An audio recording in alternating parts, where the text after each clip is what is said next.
अन्य की बात सुनकर भी अजय और प्रिया ने ज्यादा ध्यान नहीं दिया। उन्हें लगा कुछ दिनों में सब ठीक हो जाएगा, लेकिन उसके 3 दिन बाद शाम के समय कुछ ऐसा हुआ जिसने पहली बार दोनों को सोचने पर मजबूर कर दिया। आरव हॉल में अकेला खेल रहा था। अचानक उसने खेलना बंद कर दिया।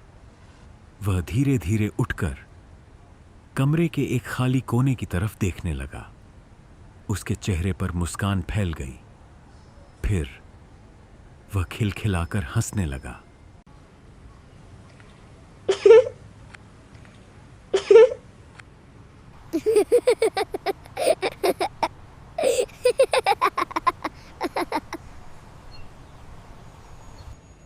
इतनी मासूम हंसी जैसे कोई उसके सामने खड़ा होकर उससे खेल रहा हो।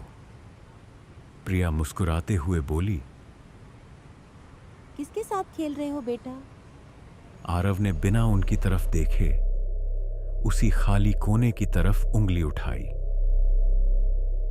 कुछ पल तक चुप रहा, फिर बोला, वो वहां। अजय ने उस तरफ देखा। वहां सिर्फ दीवार थी, लेकिन अगले ही पल आरव ने उस खाली कोने की तरफ देखकर हाथ हिलाया, जैसे कोई वहां से जा रहा हो।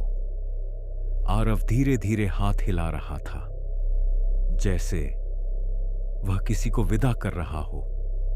फिर उसने मुस्कुराकर कहा, बाय, सी यू। प्रिया ने अजय की तरफ देखा। दोनों के चेहरे पर हल्की सी उलझन थी। अजय ने मजाक में कहा, लगता है हमारे बेटे का कोई नया दोस्त बन गया है। दोनों हंस तो दिया, लेकिन उस रात प्रिया के मन में पहली बार एक अजीब सी बेचैनी पैदा हुई। अगले दिन आरव ने फिर वही हरकत की, लेकिन इस बार उसने ऊपर देखकर मुस्कुराना शुरू कर दिया। दोपहर का समय था। आरव अपने खिलौनों के साथ खेल रहा था। अचानक उसने खेलना बंद कर दिया। उसने ऊपर देखा। कमरे का पंखा बंद था, लेकिन आरव उसे देखकर मुस्कुरा रहा था।